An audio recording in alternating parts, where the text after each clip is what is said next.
ফাতেমা, তুমি তুমি বিয়ে করে ফেলাইছো? হ্যাঁ, বিয়ে করে ফেলাইছি। আপনি কি ভাবছেন আপনার লাগে আমি যুগের পর যুগ অপেক্ষা করে যাবো? না না ফাতেমা, এটা তো কথা ছিল না। তুমি না আমার হাতে হাত রেখে কথা দিছিলা আমার জন্য তুমি অপেক্ষা করবা, আমি বিদেশ থেকে আসার পর আমারে তুমি বিয়ে করবা। তাহলে তুমি কেন তোমার কথার পর খেলাপ করলা? কেন আমার লোকে বেইমানি করে তুমি আমার বাদে আরেকটা পুরুষের বিয়ে করলা? কেন আমার লাগে অপেক্ষা করলা না? কতদিন আপনার লাগে আমি অপেক্ষা করবো? হ্যাঁ, আমি তো আপনার লাগে অপেক্ষা করছিলাম 1 বছর 2 বছর 5-5টা বছর আমি আপনার লাগে অপেক্ষা করছিলাম।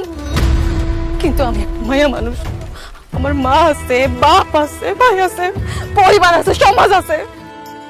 আমি কতদিন বিয়ে না করে থাকবো? সবাই আমার জোর করে বিয়ে দিয়ে দিছে।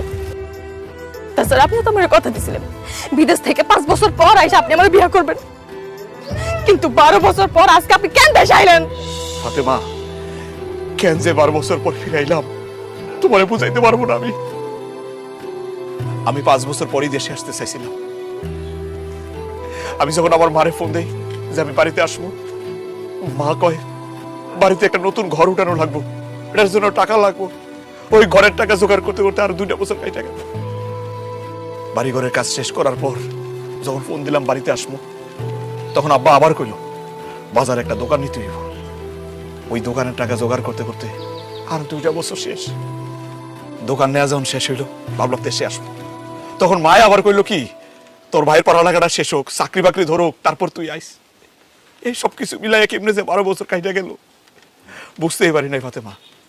আপনি বিদেশে থেকে বাড়ি করছেন, ঘর করছেন, আপনার বাপের লাগা দোকানও করছেন, আপনার ভাই বোনের পড়ালেখাও করাইছেন, কিন্তু আপনার ভালোবাসার মানুষটা সারা জীবনের লেখা হারিয়ে ফেলেছেন আপনি।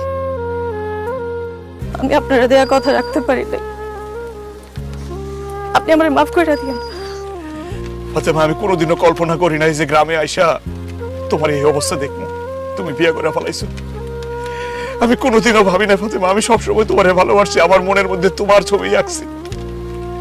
আমি যদি 5 বছর আগে দেশে এসে তোমার বিয়ে করতাম, তাহলে তো এরকম একটা বাচ্চাও আমার থাকতো।